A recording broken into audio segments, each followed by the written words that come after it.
الحمد لله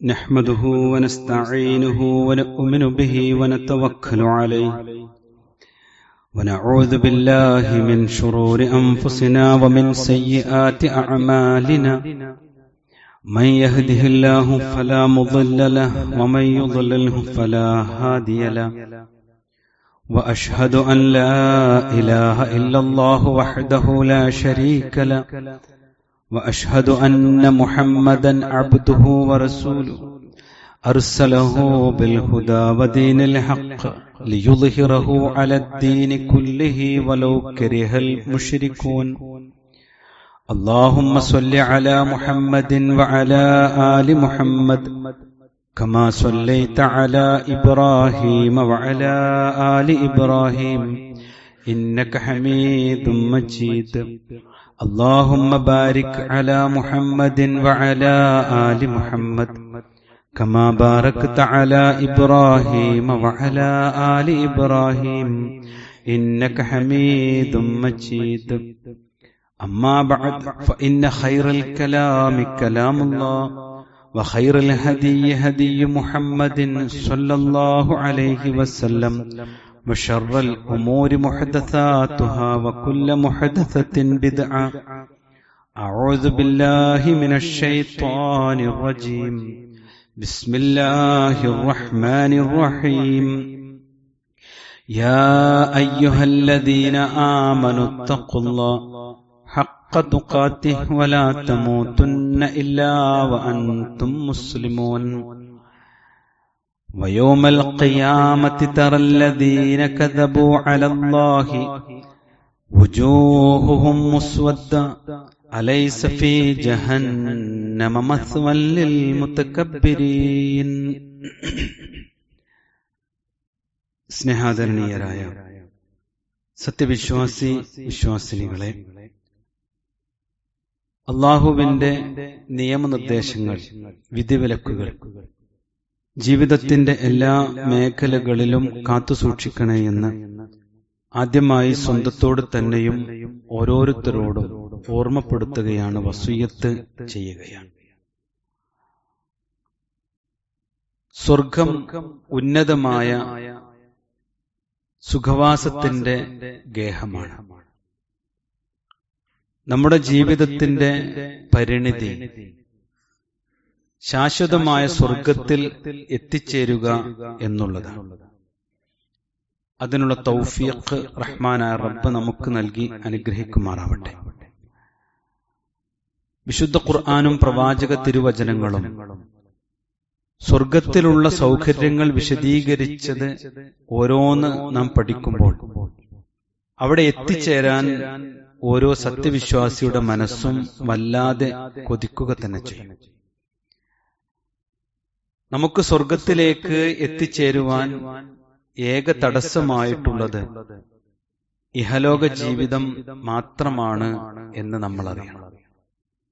പക്ഷേ ആ ഇഹലോക ജീവിതമാണ് നമ്മുടെ സ്വർഗവും നരകവും നിശ്ചയിക്കുവാൻ വേണ്ടി അള്ളാഹു ഒരുക്കി വെച്ചിട്ടുള്ളത്. ആ സ്വർഗത്തിലേക്ക് എത്തുവാനുള്ള വിശ്വാസവും അതനുസരിച്ചുള്ള ഒരു ജീവിതവും തന്റെ മരണത്തെ അള്ളാഹു ഇഷ്ടപ്പെടുന്ന രൂപത്തിൽ ആയിത്തീരുവാനുള്ള കഠിനമായ ശ്രമവും, അതാണ് ഈ ദുനിയാവിലെ പരീക്ഷണം എന്ന് പറയുന്നത്. അതുകൊണ്ട് തന്നെ ഒരു വിശ്വാസിക്ക് തന്റെ ജീവിതത്തിൽ ആത്യന്തിക ലക്ഷ്യമായ സ്വർഗത്തിലേക്ക് എത്തുവാനുള്ള എല്ലാ നന്മകളെക്കുറിച്ചും അള്ളാഹു ഓർമ്മപ്പെടുത്തിയിട്ടുണ്ട്. ആ നന്മകളുടെ ഒരു പ്രത്യേകത, അള്ളാഹുവിനോടുള്ള ഇഷ്ടം ഊട്ടിയുറപ്പിക്കുവാൻ സാധിക്കുന്നതോടൊപ്പം തന്റെ ചുറ്റുപാടും ജീവിക്കുന്ന സഹജീവികളോടുള്ള സ്നേഹവും ബഹുമാനവും വർദ്ധിക്കുകയും അവർ നമുക്ക് വേണ്ടി പ്രാർത്ഥിക്കുകയും ചെയ്യുന്ന രൂപത്തിലാണ് അള്ളാഹു സൽക്കർമ്മങ്ങളെ നമുക്ക് ഒരുക്കി വെച്ചു നൽകിയിട്ടുള്ളത്. നമ്മളെ ഇബാദത്തുകൾ സ്വർഗത്തിലേക്ക് എത്താനുള്ള മാർഗമാണ്. നമ്മുടെ ജീവിതത്തിൽ നവാഫിലുകളായ സുന്നത്തുകളായ കാര്യങ്ങൾ സ്വർഗത്തിലേക്ക് എത്തുവാനുള്ള മാർഗമാണ്. അതോടൊപ്പം സാമൂഹിക ബന്ധിതമായ സ്വർഗപ്രവേശനത്തിനുള്ള ധാരാളം മാർഗങ്ങൾ അള്ളാഹു പഠിപ്പിച്ചിട്ടുണ്ട്. പലപ്പോഴും ദീനിൽ ഇബാദത്തിൽ നിഷ്ഠയുള്ള പല ആളുകളും അള്ളാഹു പഠിപ്പിച്ചിട്ടുള്ള ഈ സാമൂഹ്യ ബാധ്യത ഉൾക്കൊള്ളുന്ന സ്വഭാവ മേഖലകൾ ശ്രദ്ധിക്കാതെ പോകാറുണ്ട്. അതുകൊണ്ട് തന്നെയാണ് റസൂലുള്ളാഹി സ്വല്ലല്ലാഹു അലൈഹി വസല്ലമ തഖ്വ അഥവാ സൂക്ഷ്മത, അള്ളാഹുവുള്ള വിശ്വാസത്തിലും ജീവിത വിശുദ്ധിയിലും ഇബാദത്തിലുള്ള നിഷ്ഠയിലും ഒക്കെ ജീവിക്കുന്നവനെയാണ് മുത്തഖി, തഖ്വയുള്ളവൻ എന്ന് അള്ളാഹു വിശേഷിപ്പിച്ചിട്ടുള്ളത്. അതോടൊപ്പം തന്നെ തഖ്വയുള്ളവൻ സ്വർഗത്തിൽ പോകുന്നത് പോലെ അവനിൽ ഉണ്ടാകുന്ന അവൻ അള്ളാഹു നൽകിയിട്ടുള്ള ഒരു അവസരം കൂടിയാണ് സൽ സ്വഭാവം എന്ന് പറയുന്നത്. ഇബാദത്തുകളെ പോലെ തന്നെ ശ്രേഷ്ഠമാണ് ഒരാൾ സൽസ്വഭാവത്തിന്റെ ഉടമയായി തീരുക എന്നുള്ളത്. സുഇല നബി സല്ലല്ലാഹു അലൈഹി വസല്ലം, റസൂലുള്ളാഹി സല്ലല്ലാഹു അലൈഹി വസല്ലമയോട് ചോദിക്കപ്പെട്ടു, മാ അക്സറു മാ യുദ്ഖലുൽ ജന്ന, ഏറ്റവും കൂടുതൽ പേര് സ്വർഗത്തിലേക്ക് പ്രവേശിപ്പിക്കുന്ന കാര്യം എന്താണ്? ഏതൊന്നിലൂടെയാണ് ആളുകൾ ഏറ്റവും കൂടുതൽ സ്വർഗത്തിലേക്ക് പ്രവേശിക്കുക? റസൂലുള്ളാഹി പറഞ്ഞു, അത്തഖ്വ. ഒന്ന്, തഖ്വയുള്ള ജീവിതം ഉണ്ടാവുക എന്നതാണ്. രണ്ടാമത് റസൂലുള്ളാഹി പറഞ്ഞു, വഹുസ്നുൽ ഖുൽഖ്, അവന്റെ സൽ സ്വഭാവം കൊണ്ടും അവൻ സ്വർഗത്തിലേക്ക് പ്രവേശിക്കുമെന്ന് റസൂലുള്ളാഹി സ്വല്ലല്ലാഹു അലൈഹി വസല്ലമ പഠിപ്പിച്ചിട്ടുണ്ട്. മാത്രമല്ല, റസൂലുള്ളാഹി സ്വല്ലല്ലാഹു അലൈഹി വസല്ലമയുടെ നിയോഗത്തിന്റെ ഉദ്ദേശത്തെക്കുറിച്ച്, അള്ളാഹു എന്തിന് പ്രവാചകനെ നിയോഗിച്ചു എന്ന കാര്യത്തെക്കുറിച്ച് റസൂലുള്ളാഹി പറഞ്ഞു, ഇന്നമാ ബുഇസ്തു ലിഉതമ്മിമ മകാരിമൽ അഖ്ലാഖ്. ഈ ദുനിയാവിൽ ജീവിക്കുന്ന മനുഷ്യർക്ക് അവർ എങ്ങനെയാണ് സൽക്കർമ്മ സ്വഭാവമുള്ളവനായി, സൽക്കർമ്മത്തിന്റെയും സൽസ്വഭാവത്തിന്റെയും ഉടമയായി ജീവിക്കുക എന്നതിന് മാതൃക കാണിക്കുവാൻ കൂടിയാണ് എന്നെ ഈ ദുനിയാവിലേക്ക് പ്രവാചകനായി നിയോഗിച്ചത് എന്ന് റസൂലുള്ളാഹി സ്വല്ലല്ലാഹു അലൈഹി വസല്ലമ പഠിപ്പിച്ചിട്ടുണ്ട്. മാത്രമല്ല, തന്റെ ജീവിതത്തിൽ ഇബാദത്തുകളിൽ നിഷ്ഠയുള്ള ഒരു വിശ്വാസിക്ക് ലഭിക്കുന്ന ദറജ, ആ സ്ഥാനം സൽസ്വഭാവം കൊണ്ടൊരു വിശ്വാസിക്ക് ദുനിയാവിൽ വെച്ച് നേടിയെടുക്കുവാൻ പറ്റും. ഇന്നൽ മുഅ്മിന, തീർച്ചയായും സത്യവിശ്വാസി, ലയുദ്രികു ബിഹുസ്നി ഖുൽഖിഹി, അവന്റെ സൽ സ്വഭാവം മൂലം അവൻ എത്തിച്ചേരുക തന്നെ ചെയ്യും ദറജത്ത സ്വാഇമി വൽ ഖായിമി. എന്താണ് ആ പറഞ്ഞതിന്റെ അർത്ഥം? ധാരാളമായി നോമ്പെടുക്കുന്നവന്റെയും നമസ്കരിക്കുന്നവന്റെയും പദവിയിൽ അവൻ സൽ സ്വഭാവം കൊണ്ട് എത്തിച്ചേരുക തന്നെ ചെയ്യും എന്ന് റസൂലുള്ളാഹി സ്വല്ലല്ലാഹു അലൈഹി വസല്ലം പഠിപ്പിച്ചിട്ടുണ്ട്. വിശ്വാസികളെ, സ്വഭാവം നന്നാക്കുന്നവർക്ക് സ്വർഗത്തിന്റെ ഉന്നതിയിൽ സ്വന്തമായി ഒരു ഭവനം റഹ്മാനായ റബ്ബ് ഒരുക്കി വെച്ചിട്ടുണ്ട്. വബൈത്തിൻ ഫീ അഅലൽ ജന്ന ലിമൻ ഹുസ്ന ഖുൽഖിഹി. ഒരാൾക്ക് സ്വർഗത്തിന്റെ ഏറ്റവും അത്യുന്നതയിൽ അള്ളാഹു സ്വർഗത്തിൽ ഒരു വീട് വെച്ചിട്ടുണ്ട്. ലിമൻ, അത് ഒരുത്തനാണ്, അവന്റെ സ്വഭാവം ഹുസ്ന ഖുൽഖിഹി, സൽ സ്വഭാവിയായവന്, സ്വഭാവം നന്നാക്കിയവനാണ് അള്ളാഹു ആ സ്വർഗത്തിലെ വീട് ഒരുക്കി വെച്ചിട്ടുള്ളത് എന്ന് റസൂലുള്ളാഹി പറഞ്ഞു. വിശ്വാസികളെ, ജീവിതത്തിൽ നമ്മൾ ഇബാദത്തുകളെ ശ്രദ്ധിക്കുന്നു, നമ്മുടെ ജീവിതത്തിൽ പലതിനെയും ഗൗരവത്തിൽ കാണുന്നു. അതേ രൂപത്തിൽ നാളെ എനിക്ക് സ്വർഗം ലഭിക്കണം എന്ന ആഗ്രഹത്തോടു കൂടി അല്ല, സ്വർഗത്തിൽ എനിക്കൊരു വീട് വേണം എന്ന നിയ്യത്തോടു കൂടി നമ്മുടെ പെരുമാറ്റം ഒന്ന് ശ്രദ്ധിച്ചാൽ റഹ്മാനായ റബ്ബ് അത് നമുക്ക് നൽകുക തന്നെ ചെയ്യും. അള്ളാഹു അത്തരം ഉത്തമരിൽ അള്ളാഹു നമ്മെ ഉൾപ്പെടുത്തുമാറാവട്ടെ. സ്വാഭാവികമായും നമ്മുടെ സ്വഭാവത്തെ വൈകൃതമാക്കുന്ന ഏറ്റവും ദുഷിച്ച സ്വഭാവമായി പ്രവാചകൻ ഏതിനെയാണ് പരിചയപ്പെടുത്തിയത്? അതിൽ ഒന്ന് തർക്കമാണ്. തർക്കിക്കുക എന്നുള്ളത് ഏറ്റവും മോശപ്പെട്ട ഒരു സ്വഭാവമായിക്കൊണ്ട് അല്ലാഹു സുബ്ഹാനഹു വ തആല പഠിപ്പിക്കുന്നുണ്ട്. കാരണം തർക്കം എന്നത് എപ്പോഴും ഒരു അനാവശ്യമായ കാര്യത്തിലാണ് സംഭവിക്കുക എന്നുള്ളതാണ്. കാരണം അനാവശ്യമായി ഒരു കാര്യത്തിലും ഒരു വിശ്വാസി തർക്കിക്കുകയോ സംസാരിക്കുകയോ ചെയ്യുവാൻ പാടില്ല. പിന്നല്ലേ തർക്കം? നോക്കൂ നിങ്ങൾ, അല്ലാഹു സുബ്ഹാനഹു വ തആല മുൻകഴിഞ്ഞു പോയ വേദക്കാരുമായി സംവദിക്കുമ്പോൾ, അവരോട് തർക്കത്തിൽ ഏർപ്പെടേണ്ടി വരുമ്പോൾ, കഴിഞ്ഞ വേദഗ്രന്ഥക്കാരും ഈ വിശുദ്ധ ഖുർആനിന്റെ ആളുകളും നിങ്ങളുടേതാണ് ശരി തെറ്റി എന്ന് വേർതിരിക്കാൻ തർക്കിക്കേണ്ടി വരുമ്പോ അതിനുള്ള മാനദണ്ഡവും മാന്യതയും അല്ലാഹു പറഞ്ഞു, വലാ തുജാദിലു അഹ്ലൽ കിതാബ്, നിങ്ങൾ അഹ്ലു കിതാബുകാരുമായി, കഴിഞ്ഞ വേദഗ്രന്ഥത്തിന്റെ ആൾക്കാരുമായി നിങ്ങൾ തർക്കിക്കരുത്, ഇല്ലാ ബില്ലത്തി ഹിയ അഹ്സൻ, ഏറ്റവും നല്ല രീതിയിൽ അല്ലാതെ നിങ്ങൾ അവരോട് തർക്കിക്കാൻ പോകരുത് എന്ന് അല്ലാഹു സുബ്ഹാനഹു വ തആല നമ്മെ പഠിപ്പിക്കുന്നുണ്ട്. അതുകൊണ്ട് തന്നെ തർക്കിച്ച് ജയിക്കുക എന്നുള്ളത് ഒരു മുഅ്മിനിന്റെ സ്വഭാവമേ അല്ല. മറിച്ച് അവൻ ശാന്തമായി സംസാരിക്കുന്നവനായിരിക്കും, ദേഷ്യം വരുന്നവനോട് മാന്യമായി പെരുമാറുന്നവൻ ആയിരിക്കും, തന്റെ ദേശത്തെ നിയന്ത്രിക്കുകയും തന്റെ സൽസ്വഭാവത്തിന് കളങ്കം ലഭിക്കുന്ന, കളങ്കം ചാർത്തുന്ന ഒരു വാക്ക് പോലും അവൻ പറയുകയില്ല എന്ന് റസൂലുള്ളാഹി സ്വല്ലല്ലാഹു അലൈഹി വസല്ലമയുടെ ഹദീസിന്റെ വെളിച്ചത്തിൽ ഒരു മുഅ്മിൻ തീരുമാനിച്ചിട്ടുണ്ടാകും. വിശ്വാസികളെ, വലിയ തൗഫീഖാണത്. അല്ലാഹു അനുഗ്രഹിക്കുമാറാവട്ടെ. നമുക്കില്ലാത്തതോ അല്ലെങ്കിൽ നമുക്ക് നഷ്ടപ്പെടുന്നതോ നാം ശ്രദ്ധിക്കാത്തതോ ആയ ഒരു വലിയ കാര്യമാണ് തർക്കം എന്ന് പറയുന്നത്. നോക്കൂ നിങ്ങൾ, തർക്കം ഒഴിവാക്കിയാൽ അത് കുടുംബത്തിലാവാം, ജ്യേഷ്ഠാനുജന്മാരോടാവാം, സുഹൃത്തുക്കളോടാകാം, ഓഫീസിലാവാം, നമ്മുടെ കീഴുദ്യോഗസ്ഥരോടാവാം. അവർ ചിലപ്പോൾ ചെയ്ത കാര്യം തന്നെയായിരിക്കും അവരോട് തർക്കിക്കാനും അവരോട് ദേഷ്യപ്പെടാനും അവരെ പണിഷ്മെന്റ് ചെയ്യാനും ഒക്കെ നമുക്ക് അധികാരമോ അവസരമോ ഉണ്ടെങ്കിൽ ആ തർക്കം അവന് ഒഴിവാക്കിയാൽ അല്ലാഹു സുബ്ഹാനഹു വ തആല സ്വർഗത്തിന്റെ താഴ്ഭാഗത്ത്, ഏറ്റവും സുന്ദരമായ സ്വർഗത്തിന്റെ താഴ്വരയിൽ അവനൊരു വീട് ഒരുക്കി കൊടുക്കുമെന്നാണ്. അന സഈം, അല്ലാഹുവിന്റെ റസൂൽ സാക്ഷി നിൽക്കാൻ, ഞാൻ സാക്ഷി നിൽക്കുന്നു. ആർക്കാണ്?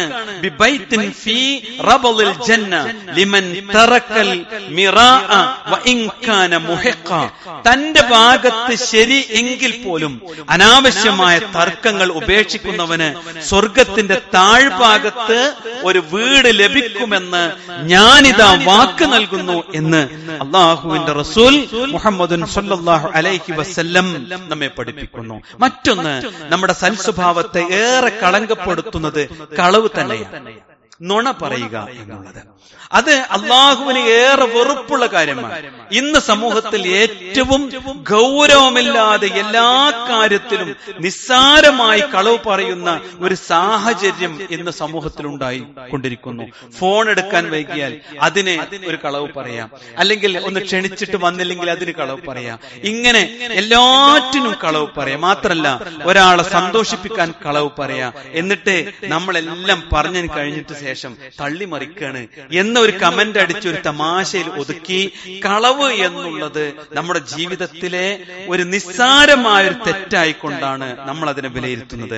ഇതെല്ലാം ഒഴിവാക്കപ്പെടേണ്ടതാണ്. കാരണം ഹുസ്നുൽ ഖുൽഖ്, സൽ സ്വഭാവമുള്ള ഒരു സത്യവിശ്വാസിക്കാണ് അല്ലാഹു സുബ്ഹാനഹു വ തആല സ്വർഗ്ഗം നൽകുക. ഞാൻ നേരത്തെ പറഞ്ഞ ഹദീസ് നിങ്ങൾ ശ്രദ്ധിച്ചുവോ? സൽ സ്വഭാവിയായ ഒരു മനുഷ്യന് സ്വർഗത്തിന്റെ ഉന്നതിയിൽ സ്വർഗമുണ്ട്. തർക്കം ഉപേക്ഷിച്ചവന് സ്വർഗത്തിന്റെ താഴ്വരയിൽ സ്വർഗമുണ്ട്.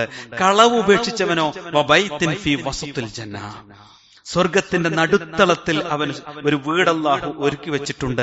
ലിമൻ തറക കദിബ, അവൻ കളവ് ഉപേക്ഷിച്ചാൽ, വൈൻകാന മാസിഹ, തമാശക്ക് പോലും ഒരുത്തനെ സന്തോഷിപ്പിക്കാൻ, ഒരു സമയം പോക്കിന് വേണ്ടിയാണെങ്കിലും കളവ് പറയാതെ ഒരാൾ ജീവിതത്തിൽ സൂക്ഷ്മത പാലിച്ചാൽ അല്ലാഹു സുബ്ഹാനഹു വ തആല സ്വർഗത്തിന്റെ നടുത്തളത്തിൽ അവനെ വീട് വെച്ചു കൊടുക്കും, സ്വർഗത്തിലെ വീട് കിട്ടും എന്നാണ്. എന്താ ഇത്ര ഗൗരവം എന്നറിയോ?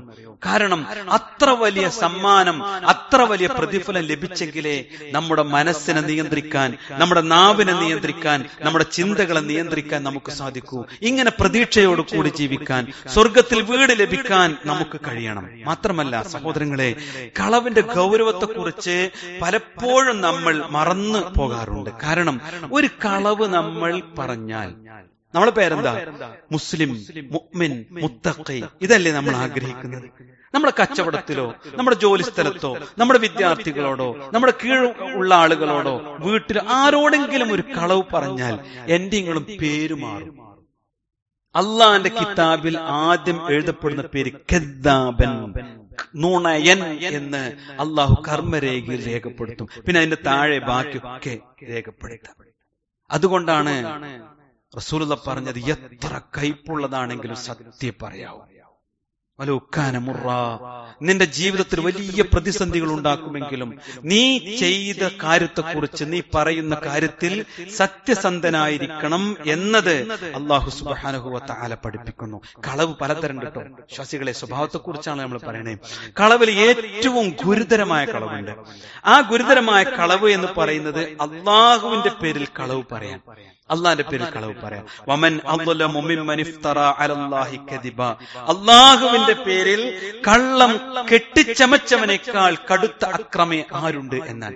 എങ്ങനെ ഇപ്പൊ നമ്മൾ അള്ളാന്റെ പേരിൽ കളവ് പറയും? അള്ളാന്റെ ദീനിൽ ഒരു കാര്യം നിഷേധിക്കൽ കളവ് പറയലാണ്. അള്ളാന്റെ ദൃഷ്ടാന്തങ്ങളെ നിഷേധിക്കുക. പ്രവാചകൻ പറഞ്ഞൊരു സഹീഹായ ഹദീസ്, അത് ബുദ്ധിക്ക് ഉൾക്കൊള്ളാൻ പറ്റണില്ല, അതിന് എന്റെ ജീവിതത്തിൽ പകർത്താൻ പറ്റണില്ല, അതിനെ നിഷേധിക്കാം. അല്ലെങ്കിൽ അത് മനസ്സുകൊണ്ട് ഉപേക്ഷിക്കുക. ഇതൊന്നും ശരിയല്ലെന്ന് വിശ്വസിക്കാം. അത് കളവാണ്. ഇത് അള്ളാഹുവിന്റെ പേരിൽ കളവ് കെട്ടിച്ചമക്കലാണ്. പിന്നെ അവൻ എന്ത് ചെയ്തിട്ടും കാര്യമില്ല. പകുതി വിശ്വസിച്ചു, അല്ലെങ്കിൽ ഏതെങ്കിലും ഒന്ന് വിശ്വസിച്ചു, തനിക്ക് ഇഷ്ടമുള്ളതൊക്കെ വിശ്വസിച്ചു, തനിക്ക് താല്പര്യമില്ലാത്ത ഉപേക്ഷിച്ചു. പറ്റൂല. അള്ളണ്ട് എന്ന് നിങ്ങൾ കാണാതെ വിശ്വസിക്കുന്നുവെങ്കിൽ, സ്വർഗമുണ്ട് എന്ന് കാണാതെ വിശ്വസിക്കുന്നുവെങ്കിൽ, വിചാരണയുണ്ട് എന്ന് കാണാതെ വിശ്വസിക്കുന്നുവെങ്കിൽ, അള്ളാഹുവിന്റെ പ്രവാചകൻ മുഹമ്മദ് മുസ്തഫ റസൂൽ കരീം സല്ലല്ലാഹു അലൈഹി വസല്ലമ പറഞ്ഞിട്ടുള്ള ഖുർആനിലെയും സ്വഹീഹായ ഹദീസിലെയും ഓരോ പദങ്ങളെയും ദൃഢമായി വിശ്വസിക്കുകയും ഉൾക്കൊള്ളുകയും ചെയ്യുക എന്നതാണ് ഒരു വിശ്വാസിയുടെ തഖ്വയുടെ അല്ലെങ്കിൽ സ്വഭാവ വൈശിഷ്ട്യത്തിന്റെ ഗുണം എന്ന് നമ്മൾ അറിയണം. മറ്റൊന്ന് സഹോദരങ്ങളെ, തിരിച്ചറിയേണ്ടുന്ന ഒരു കാര്യം, ഇത്തരം ആളുകൾക്ക് കഠിനമായ ശിക്ഷയാണ് നാളെ ഖിയാമത്ത് നാളിൽ. വയൗമൽ ഖിയാമ, ഖിയാമത്ത് നാളിൽ തറല്ലദീന കദബു അലല്ലാഹി വുജൂഹുഹും മുസ്വദ്ദ, അള്ളാഹുവിന്റെ പേരിൽ കള്ളം പറഞ്ഞവരുടെ മുഖങ്ങൾ കറുത്തിരുണ്ടു പോകുന്നത് നിനക്ക് കാണുവാൻ പറ്റും. അലൈസ ഫീ ജഹന്നമ മസ്വൽ ലിൽ മുതകബ്ബിരീൻ, അത്തരം അഹങ്കാരികൾക്ക് നരകമല്ലാതെ വാസസ്ഥലം ഇല്ല എന്നാണ്. അള്ളാന്റെ ദീനിൽ എന്തെങ്കിലും നിഷേധിക്കുക, അള്ളാന്റെ പേരിൽ കളവ് പറയാ, അങ്ങനെ ഒന്നും ഉണ്ടാവില്ല എന്ന് പറയാ എന്നുള്ളത് വിശ്വാസികളെ അള്ളാഹ്ക്ക് ഏറെ കോപമുള്ള കാര്യമാണ്. അള്ളാഹുവിന്റെ വഹയിനെ നിഷേധിക്കുന്നവൻ നരകാവകാശിയാണ് എന്ന് തിരിച്ചറിയണം. മറ്റൊന്ന് പ്രവാചകന്റെ പേരിലുള്ള കളവാണ്. പ്രവാചകൻ ചെയ്യാത്തൊരു കാര്യം, റസൂലുള്ള മാതൃക കാണിക്കാത്തൊരു വിഷയം, അള്ളാഹുവിന്റെ ദീനിന്റെ പേരിൽ ആരോപിക്കുക. അത് ആചാരമായി, അനുഷ്ഠാനമായി, ഇബാദത്തായി ആര് ചെയ്താലും നല്ലതല്ലേ എന്ന് പറഞ്ഞിട്ട് ഒരു കാര്യമില്ല. അള്ളാന്റെ റസൂൽ ചെയ്യാത്ത കാര്യം ചെയ്യാൻ പാടില്ല, പറയാത്ത കാര്യം പറയാൻ പാടില്ല. ഇന്ന കദിബൻ അലയ്യ, എന്റെ മേൽ കളവ് പറഞ്ഞവൻ ലൈസ കദിബി അലാ അഹദിൻ, നിങ്ങളെ ഓരോരുത്തർ പരസ്പരം അങ്ങോട്ടും ഇങ്ങോട്ടും പറയണ പോലെ ഉള്ള കാര്യമല്ല, അതിനേക്കാൾ വലിയ ഗൗരവമുള്ള കാര്യമാണ്. എന്താ ഗൗരവം? മൻ കദബ അലയ്യ മുതഅമ്മിദൻ ഫൽയതബവ്വ മഖഅദഹു മിനന്നാർ, എന്റെ പേരിൽ കളവ് പറഞ്ഞവൻ ഉറപ്പിച്ചോ, അവനെന്ത് ചെയ്തിട്ടും കാര്യമില്ല, അവന്റെ സീറ്റ്, ഇരിപ്പിടം നരകത്തിലാകുന്നു എന്ന് റസൂലുള്ളാഹി സ്വല്ലല്ലാഹു അലൈഹി വസല്ലമ പഠിപ്പിച്ചിട്ടുണ്ട്. സഹോദരങ്ങളെ, കളവിന്റെ മറ്റൊന്ന് വ്യക്തികൾക്ക് നേരെയുള്ള ആരോപണങ്ങളാണ്. അത് ചിലപ്പോ നമുക്ക് അറിഞ്ഞ കാര്യങ്ങളായിരിക്കാം, കേട്ട കാര്യങ്ങളായിരിക്കാം. നമ്മുടെ ജീവിതത്തിൽ അത് ശ്രദ്ധയോടുകൂടി വേണം ആ വിഷയങ്ങൾ കൈകാര്യം ചെയ്യാൻ. ഇന്ന് മൊബൈൽ ഫോൺ ഉപയോഗിക്കുമ്പോൾ പ്രത്യേകിച്ചും എന്ത് കേട്ടാലും ഫോർവേഡ് ചെയ്യാം, ഏത് വിഷയം കേട്ടാലും ഫോർവേഡ് ചെയ്യാം. ഉത്തരേന്ത്യയിൽ അതുണ്ടായി, ഇതുണ്ടായി. അതൊക്കെ ചിലരൊക്കെ ചില താല്പര്യങ്ങൾക്ക് വേണ്ടി സൃഷ്ടിച്ച വാർത്തകൾ ഉണ്ടാകും, ഒന്നും നടന്നിട്ടുണ്ടാവില്ല. ചിലപ്പോൾ വ്യക്തികളെ കുറിച്ച് പല ആരോപണങ്ങളും പലതും നമ്മൾ കേൾക്കും, വാർത്തകൾ ഉണ്ടാകും. എന്നിട്ട് നമ്മൾ അത് ഫോർവേഡ് ചെയ്യുക. ഫോർവേഡ് ചെയ്യുന്നത് പുതിയ സംസ്കാരമാണ്, വായ കൊണ്ട് പറഞ്ഞ് പ്രചരിപ്പിക്കുക. അല്ലാഹുവിന്റെ റസൂൽ സല്ലല്ലാഹു അലൈഹി വസല്ലമയുടെ താക്കീത് നോക്കൂ നിങ്ങൾ. യാ അയ്യുഹല്ലദീന ആമനൂ, യാ അയ്യുഹല്ലദീന ആമനൂ, അല്ലയോ സത്യവിശ്വാസികളെ, ഇൻ ജാഅകും ഫാസിഖുൻ, നിങ്ങളോട് ഒരു തെമ്മാടി ഒരു കാര്യത്തെക്കുറിച്ച് ഒരു വാർത്തയുമായി വന്നാൽ, ബി നബഇൻ, ഒരു വാർത്ത കൊണ്ട് നിങ്ങളുടെ അടുത്ത് വന്നു, ഒരു കാര്യം നിങ്ങൾ അറിഞ്ഞു, ഫതബയ്യനു, നിങ്ങളത് വ്യക്തമായി അന്വേഷിക്കണം. അറിയാതെ നിങ്ങളുടെ നാവ് കൊണ്ട് അത് പറഞ്ഞു പോകരുത്, പ്രചരിപ്പിക്കരുത്. കാരണം എന്താണെന്നറിയോ? അൻ തുസീബു ഖൗമൻ ബിജഹാല, നിങ്ങളുടെ അവിവേകം കൊണ്ട് ഒരു ഖൗമനെ ചിലപ്പോ വലിയ അപകടത്തിൽ ആയേക്കാം. പിന്നെ നിങ്ങൾ ഖേദിക്കേണ്ടി വരും. പിന്നെ ഡിലേറ്റ് ചെയ്താലൊന്നും അത് പോകൂല, പിന്നെ തിരിച്ചിത്ത കിട്ടൂല. അതുകൊണ്ട് ഇന്നത്തെ കാലത്ത് സഹോദരങ്ങളെ വളരെ ഗൗരവത്തിൽ കാണേണ്ടുന്ന വിഷയമാണ്. ഞാൻ ഒരു നല്ല വിശ്വാസിയാണ് എന്ന് പറയുമ്പോൾ ഞാൻ നല്ല സൽസ്വഭാവത്തിന്റെ ഉടമയാണ് എന്ന് കൂടി പറയാൻ കഴിയുമ്പോഴാണ് നമ്മുടെ പേര് അന്വർത്ഥമാകുന്നത്. തമാശക്ക് കളവ് പറയുന്നു, മൊബൈലിൽ തമാശകൾ കണ്ടുകൊണ്ടേയിരിക്കുന്നു, തോന്നിവാസങ്ങളുടെ വീഡിയോകൾ കാണുന്നു, അത് പ്രചരിപ്പിക്കുന്നു, സുഹൃത്തുക്കൾക്ക് ഷെയർ ചെയ്യുന്നു, അതിലൊക്കെ ഇങ്ങനെ ആനന്ദം കാണാം. വിശ്വാസികളെ, ഒരു ഫായിദയുമില്ലാത്ത, ഒരു ഗുണവുമില്ലാത്ത, ഒരു നിലവാരവും ഇല്ലാത്ത വാക്കുകൾ പറയുകയും വാചകങ്ങൾ പ്രചരിപ്പിക്കുകയും വീഡിയോകൾ ഷെയർ ചെയ്യുകയും ചെയ്യുമ്പോൾ നമ്മുടെ നമസ്കാര തഴമ്പ് നിറം മങ്ങുന്നുവെന്ന് നമ്മൾ തിരിച്ചറിയണം. നമ്മുടെ മനസ്സിന്റെ ഉള്ളിൽ റഹ്മാനായ റബ്ബ് നൽകിയിട്ടുള്ള വെളിച്ചം അത് നിറം കെട്ടുപോകുന്നു എന്ന് നമ്മൾ അറിയണം. നാളെ പരലോകത്ത് വിചാരണ കഠിനമായി കൊണ്ടിരിക്കുന്നു എന്നും സ്വർഗത്തിലേക്കുള്ള അകലം വർദ്ധിച്ചു വരുന്നു എന്നും നമ്മൾ തിരിച്ചറിയണം. അല്ലാഹുവിന്റെ റസൂൽ സല്ലല്ലാഹു അലൈഹി വസല്ലം പറഞ്ഞില്ലേ, 2 താടിയെല്ലുകൾക്കിടയിലുള്ളതിനെയും 2 തുടയെല്ലുകൾക്കിടയിലുള്ളതിനെയും ആരാണോ എനിക്ക് ജാമ്യം നിൽക്കുന്നത് അവന് ഞാൻ സ്വർഗം അൽമന ലഹുൽ ജന്ന, സ്വർഗം നാളെ പരലോകത്ത് വാങ്ങിത്തരാം എന്ന് അല്ലാഹുവിന്റെ റസൂൽ പറഞ്ഞത്. അതുകൊണ്ട് നമുക്ക് ലഭിച്ച വിശ്വാസം പോലെ, നാം അനുഷ്ഠിക്കുന്ന ഇബാദത്ത് പോലെ നമ്മുടെ ജീവിതത്തിൽ ഏറ്റവും പവിത്രമായ ഒരു കാര്യമാണ് നമ്മുടെ സ്വഭാവം എന്ന് നമ്മൾ തിരിച്ചറിയണം. അത് ഉൾക്കൊണ്ടുകൊണ്ട് ജീവിക്കാൻ നമുക്ക് കഴിയുമ്പോഴാണ് സ്വർഗത്തിലേക്കുള്ള വേഗത എളുപ്പമായി തീരുന്നത്, നമ്മുടെ മരണം ഏറ്റവും സുന്ദരമായി തീരുന്നത്. അള്ളാഹു അനുഗ്രഹിക്കുമാറാവട്ടെ.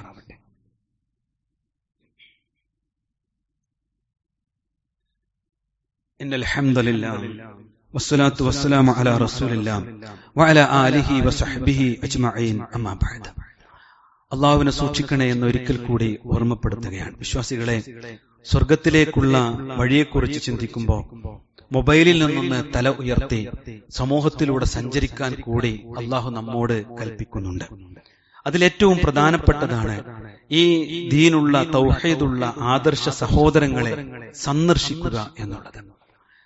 പരസ്പരം കാണുക, ആവശ്യമില്ലെങ്കിലും ഒന്ന് കണ്ട് സലാം പറയാൻ, ഒന്ന് സൗഹൃദം പുതുക്കാൻ പോകുന്നത് പോലും അല്ലാഹുവിന്റെ റസൂൽ സല്ലല്ലാഹു അലൈഹി വസല്ലമ പറഞ്ഞു, അത് പ്രതിഫലാർഹമാണ്.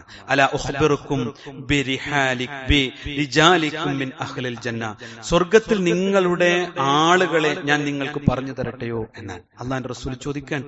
സ്വർഗത്തിലുള്ള ആൾക്കാരെ പറഞ്ഞു തരട്ടെയോ? വറജുലു യസൂറു അഖാഹു ഫീ നാഹിയത്തിൽ മിസ്രി ലാ യസൂറുഹു ഇല്ലാ ലില്ലാഹി ഫിൽ ജന്ന, പട്ടണത്തിന്റെ ഓരത്തുള്ള തന്റെ സഹോദരനെ സന്ദർശിക്കുവാൻ വേണ്ടി ദീർഘമായി യാത്ര ചെയ്ത് എത്തിയ ഒരാൾ, അയാളുടെ ഉദ്ദേശം അള്ളാഹുവിന്റെ ദീനിലുള്ള തന്റെ സഹോദരനെ കാണുക, സന്ദർശിക്കുക, വിശേഷങ്ങൾ അറിയുക എന്നുള്ളത് മാത്രമായിരുന്നു. അങ്ങനെ പോയ ആൾക്ക് പോലും അള്ളാഹു സ്വർഗം കൊടുക്കുമെന്നാണ്. മറ്റൊന്ന്, സഹോദരങ്ങളെ, സഹോദരനെ സന്ദർശിക്കുന്നവൻ അവൻ സ്വർഗത്തിന്റെ വഴിയിലാണ് എന്ന്. ഇന്നൽ മുസ്ലിമ ഇദാ ആദ അഖാഹുൽ മുസ്ലിം ലാ യസൽ ഫീ ഖുർഫത്തിൽ ജന്ന ഹത്താ യർജിഉ, ഒരു മുസ്ലിം തന്റെ മുസ്ലിമെ സന്ദർശിച്ചാൽ അവൻ മടങ്ങുന്നതുവരെ സ്വർഗത്തിന്റെ തോപ്പിലായിരിക്കും എന്നാണ്. അല്ലെ, നമ്മള് എത്ര കാലായി സുഹൃത്തിനെ അന്വേഷിച്ചിട്ട് ഒന്ന് പോയി നോക്കിയിട്ട് അതുപോലും പുണ്യ സമയമല്ല എന്ന് പറയുന്നവർ സ്വർഗത്തിലേക്കുള്ളൊരു നടത്തത്തെ കുറിച്ചൊന്ന് ചിന്തിക്കുകയും, എനിക്ക് സ്വർഗത്തിലേക്ക് ഇങ്ങനെ നടക്കണം. അള്ളാഹുവിന്റെ റസൂൽ പറഞ്ഞു, ദീനുള്ളൊരു സുഹൃത്തിനെ സന്ദർശിച്ചാൽ പോലും ആ യാത്ര പോലും അതാണ് എന്ന് പറഞ്ഞു. മറ്റൊന്നെന്താ അറിയോ സഹോദരങ്ങളെ, രോഗികളെ സന്ദർശിക്കുക. എന്തേലും കേൾക്കുമ്പോ ഒരു വാട്സപ്പിൽ ഒരു പ്രാർത്ഥന വിട്ടത് കൊണ്ടോ ചിലപ്പോ അത് കാണുന്നില്ല, നിങ്ങളൊന്ന് പോയി നോക്കിയിട്ടുണ്ടോ? ആ സഹോദരൻ 6 മാസമായി വെറുതെ കിടപ്പ, അവന് ദുനിയാവ് കാണുന്നില്ല. നമ്മളൊന്ന് കാണുമ്പോ എന്തൊരു സന്തോഷം ഉണ്ടാവും അറിയോ? നമ്മളൊന്ന് കൈപിടിച്ച് പ്രാർത്ഥിച്ച ചിലപ്പോ അതോടുകൂടി അള്ള ശിഫ കൊടുക്കാൻ വിചാരിച്ചിട്ട് ശിഫ കൊടുക്കും. നമ്മളൊന്ന് മഗ്ഫിറത്തിന് വേണ്ടി പ്രാർത്ഥിച്ച ആ സുഹൃത്തിന്റെ പാപങ്ങൾ അള്ളാഹു പുറത്തു കൊടുക്കും. മാത്രല്ല, അള്ളാഹുവിന്റെ റസൂൽ സല്ലല്ലാഹു അലൈഹി വസല്ലം പറഞ്ഞു, ഒരു മുസ്ലിമിനോട് 6 കടമകൾ ഉണ്ട് എന്ന ഒരു കടമ പഠിപ്പിച്ച ഹദീസിൽ നമുക്ക് കാണാൻ പറ്റും. ഇദാ മരിള ഫഉതു, അവൻ രോഗിയായാൽ അവൻ സന്ദർശിക്കട്ടെ എന്ന് റസൂലുള്ളാഹി സല്ലല്ലാഹു അലൈഹി വസല്ലം പഠിപ്പിച്ചിട്ടുണ്ട്. നോക്കൂ നിങ്ങൾ, മൻ ആദ മരീദൻ, ഒരാൾ രോഗിയെ സന്ദർശിച്ചാൽ നാദാ മുനാദിൻ മിനസ് സമാ, ആകാശത്തു നിന്ന് മലക്കുകൾ ഇങ്ങനെ വിളിച്ചു പറയും, നീ നല്ലവനായി, വത്താബ നീ നിന്റെ വഴികളെ സുഗന്ധപൂരിതമാക്കി, അതുപോലെ തന്നെ തബവ്വഉ മിനൽ ജന്നത്തി മൻസില നീ സ്വർഗത്തിൽ ഒരു വീടിന്റെ വാതിൽ തുറന്നു. എപ്പോ? കുടുംബത്തിലാവാം, സുഹൃത്താവാം, ഓഫീസിലുള്ള സുഹൃത്തിനെ ആവാം, അയൽവാസിയാവാം, നമ്മൾ ജുമാഅക്ക് കാണുന്ന ആളുകളാവാം, ജമാഅത്തിന് വരുന്ന ആളുകളാവാം. ആരെങ്കിലും രോഗിയായി കണ്ടാൽ ഒന്ന് പോവുക, ഒന്ന് സന്ദർശിക്കുക. അള്ളാന്റെ റസൂല് പറഞ്ഞു, നീ നല്ലവനായി എന്ന് മലക്ക് വിളിച്ചു പറയുന്ന. വിശ്വാസികളെ, സമയമുണ്ടാക്കണ്ടേ സ്വർഗത്ത് പോവാൻ? നമ്മള് വല്ലാതെ അങ്ങ് ചുരുങ്ങിപ്പോയിട്ടുണ്ട്.